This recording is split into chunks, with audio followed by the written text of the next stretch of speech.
You guys are on high alert for Finnegan. Come on. It's just Finny. Good morning, babies. Yeah, especially you. Well, not especially you, but...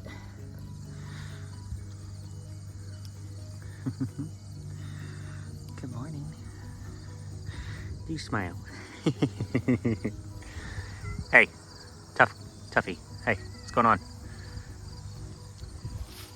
You look like you're ready to fight something. Yeah, hi. Oh, Mississippi. Oh, are we serious? You guys are not afraid of Finnegan, come on. Finny. Hi. What? Twinkie. Come here, baby. All right. This is what you get to. This is what we want to get to is, you know, them being over here feeling and being independent. Not running to me every time. Because there's, you know, that little bit of emotional connection where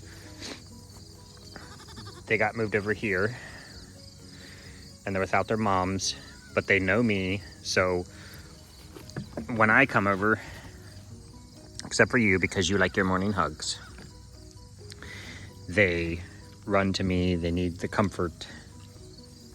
Hi, baby. And now they're kind of getting to that point where they're, it's the food guy. Yes. So we'll just leave him over here for a couple more weeks. Maybe not even that long. We'll just play it by ear. I think at a certain point, I don't know how long, honestly, it'll take for, regardless of when we take them back, moms are not going to let them back on teat. Good morning, Finnegan. You are a drama. What? Oh, I will pet you too. You know I pet you every morning too. Yes. Just haven't fed him yet, so just exceptionally grouchy. What are you trying to get to? Okay. All right, babies. So that's the plan. It's more to get moms to reject them. I know that sounds weird, but at this point, it's getting mom to reject them so that she doesn't allow them back on teat. Then, because I would imagine as soon as they see mom, unless we left them over here for an exceptionally long period of time, that they would want to go back to nursing. Miss Gucci. Gucci Gooch. Are you serious? Oh, stop acting like a weenie. Get out of here, goofball.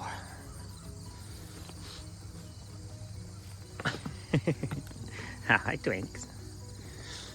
Okay, guys.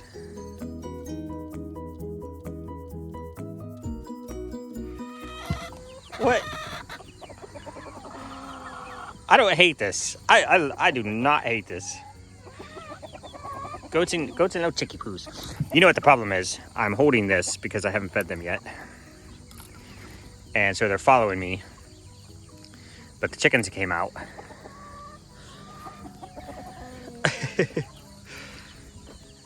Oh, there's the tiny one. Hi. Bye. Oh, guys, just... I love this every morning. Are you helping me?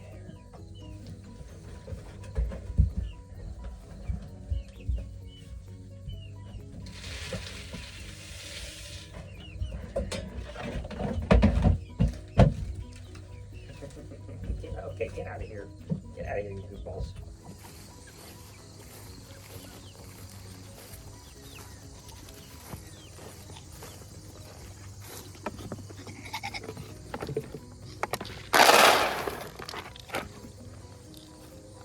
Jummy. Jummy. Come here, baby. All right. Oh. Little chub. You built like your mama. You look light, but man, you are heavy. All right, there you go.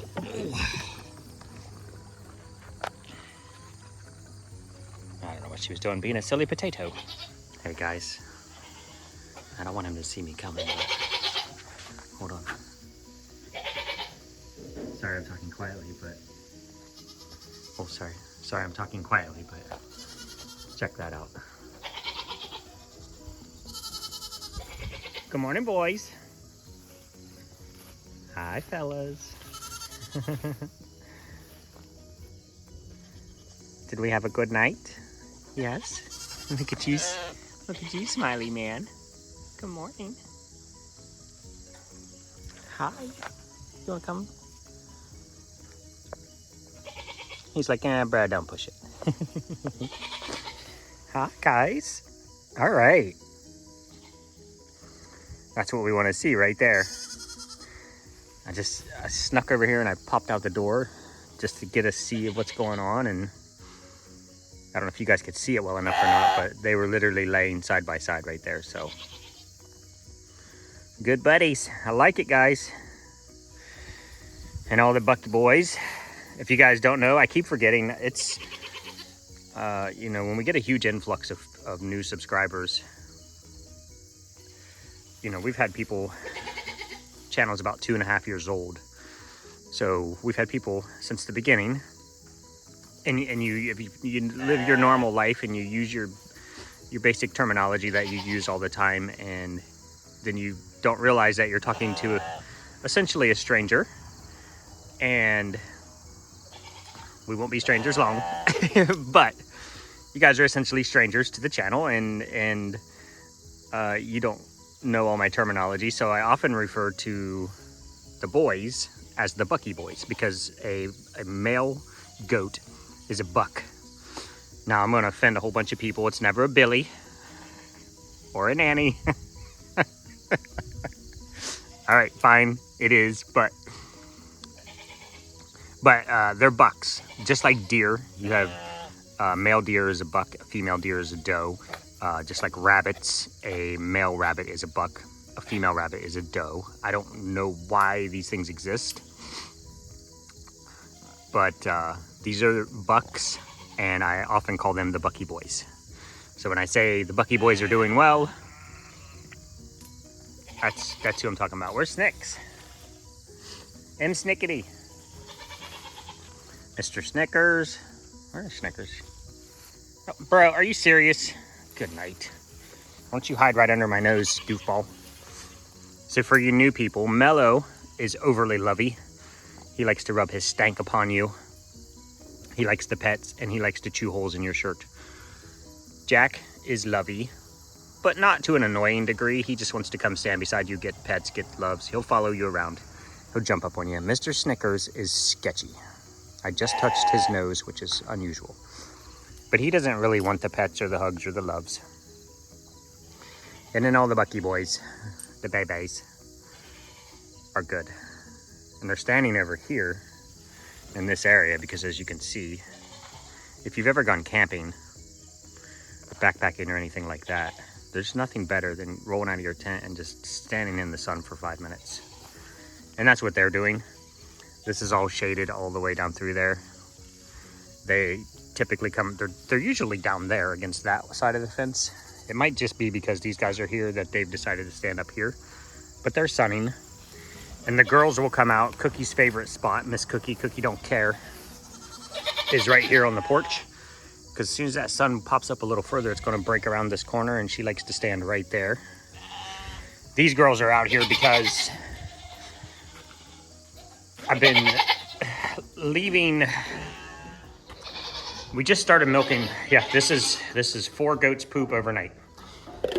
But we just started milking all 10 girls a couple days ago, and we've excuse me, guys. We've greatly increased the number of goats we have. So we kind of built this barn as a 2-2-2 stall situation. So technically we have 7 stalls. This stall back here, the single door, is a double stall. So it's 2. And then these are all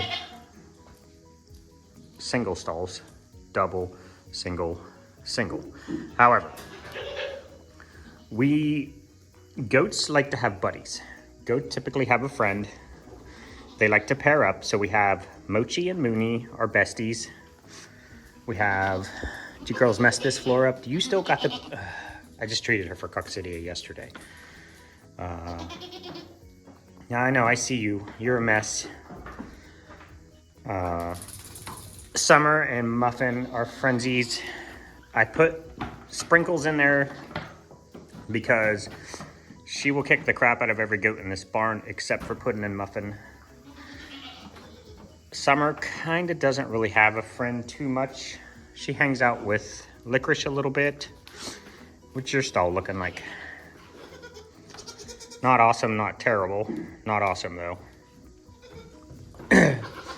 Struzel and Sparkle. Sparkle's kind of been hanging out with Struz because she is very, I know, I smell like boys. I know, I pet the boys. I know.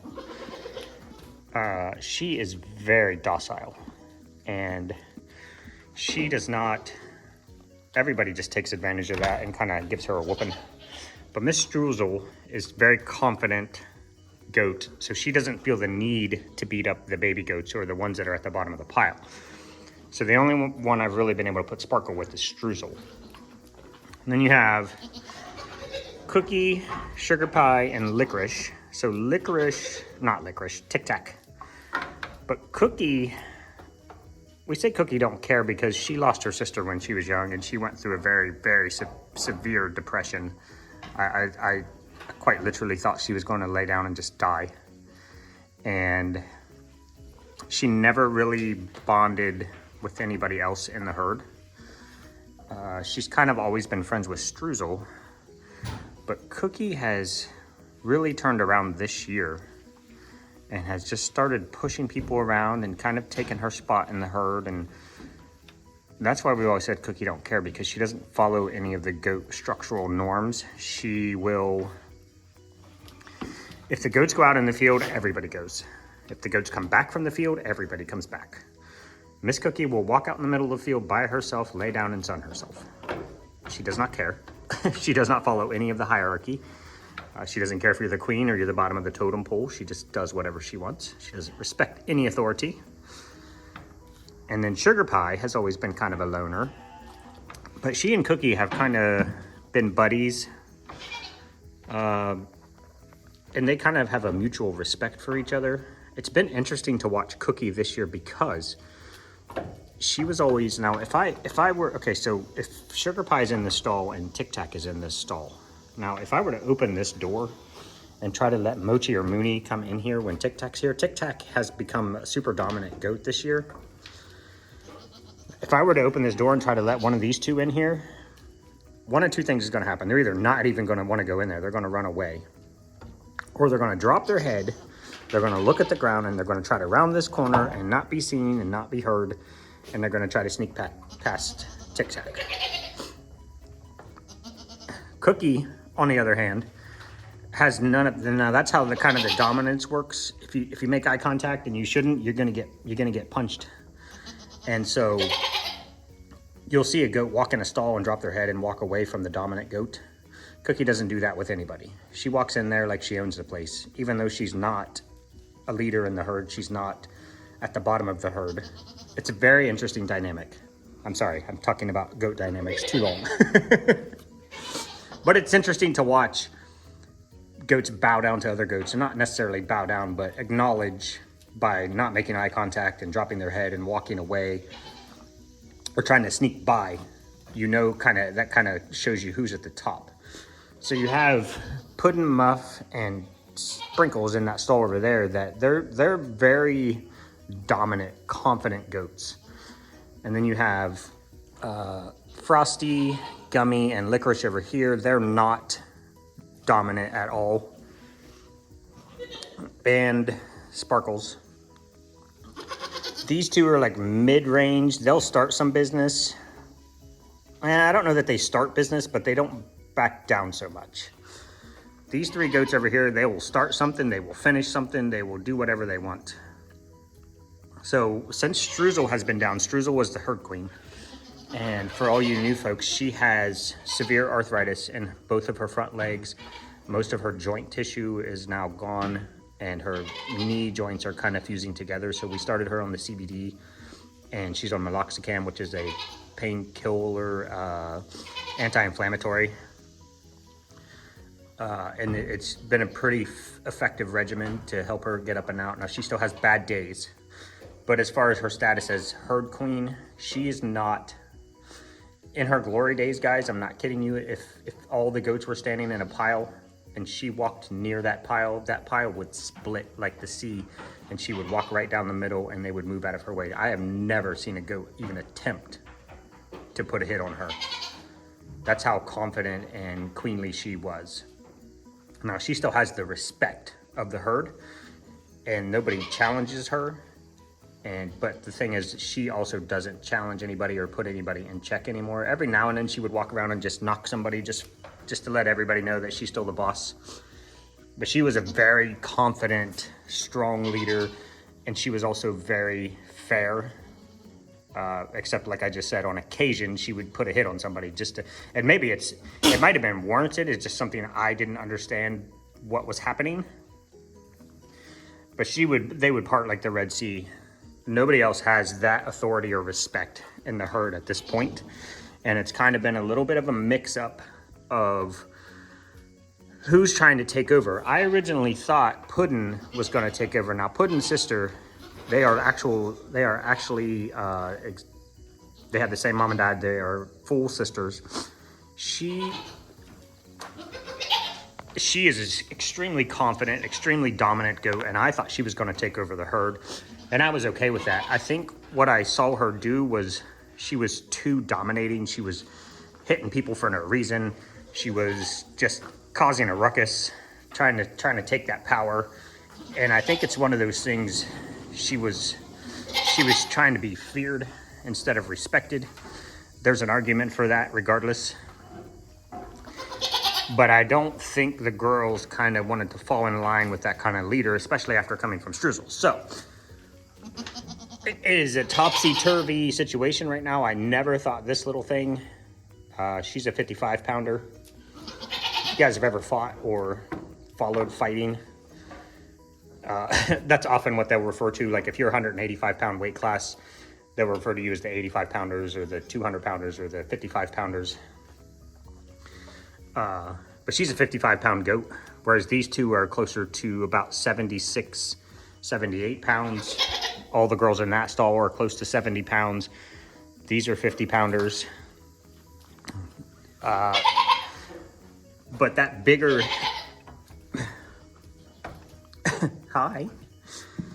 That kind of like... I never anticipated a small goat, like Tic Tac, stepping into that line and saying, I don't care who you are, I'm gonna put a hit on you. So she's really been strengthening her, like, I don't know if she's making a run for the herd queen or she's just not taking anybody's crap. So right now I feel like we're in flux. We don't have a herd queen, and I don't know who's gonna take over. It's not like the herd is in distress or anything. Somebody will fall in place. But I think this herd is going to need, like this girl could be, but I don't think she wants to be. She has full respect of everybody in the herd. Nobody messes with her. She doesn't mess with anyone. You'll see often that a queen, a herd queen, if somebody's having a little bit of a ruckus, say Cookie and Tic Tac are having a bit of a fight, the herd queen sometimes, depending on the situation, will just walk in between them, break it up, and everybody will move on. It's kind of respect and power, and I know there's a lot of goats like Sugar Pie. She has a lot of respect. Nobody messes with her, but she doesn't mess with anybody. She doesn't seem to be fighting for the top. She's just a quiet goat. She's a good goat. She's in the background. She doesn't cause trouble. So I don't know. I don't think Cookie would ever be herd queen. She might, but I don't think she would ever be because she just doesn't care enough to... If she did, it would be chaos. She'd be like, you know, I think she has the respect, but she doesn't want to force the respect. Tic Tac? I don't know. I don't know. We'll see. We'll see. You little plebes, there's a hierarchy, guys. They're always fighting to get to the top. Not every goat, but a lot of your low-level goats will actually just keep working their way up. Like Gucci, aka Mississippi, the baby up there on the other side of the property, she spent about a week fighting this goat, Mochi. And I think she moved past her because then she started fighting some other goats. Now, she is daughter of Puddin' in there, and she has just been a force to be reckoned with, and she is demanding respect. So if she was 30 pounds heavier, she would own this barn. I have no doubt in my mind. But that's that young, arrogant, you know, confidence of a youngster. I think we all remember those days. So I don't know that she would make a good leader necessarily, but I'm telling you, by next year, she might be ruling the roost in here. And I don't know that we need it, but I don't know. I know a lot about goats and body language, but I don't know how much I miss. And I don't know how much I don't see that, you know, the goats are seeing the body language and they're correcting for errors. So we'll see. We'll see. You gonna be queen? Never. Sweet little angel. She's about a 50-pounder. But she's just kind of a calm goat. She's in the background. This is summer. And she just chills with the homies and just lays back and eats food and doesn't cause problems. Now, every now and then I see people picking on you, so I'm thinking there's something going on that I don't see. Maybe you're a little more confident and strong than I think. Da, da, da. I mean, we all knew Sir Fluffington is a big sweetheart. And he plays the tough guy role. Look what he's doing. Now for him to just eat his own food and let Spencer eat his own food. Very nice. Now he might try to take it from him when he's done with his, but we'll see. That's awesome.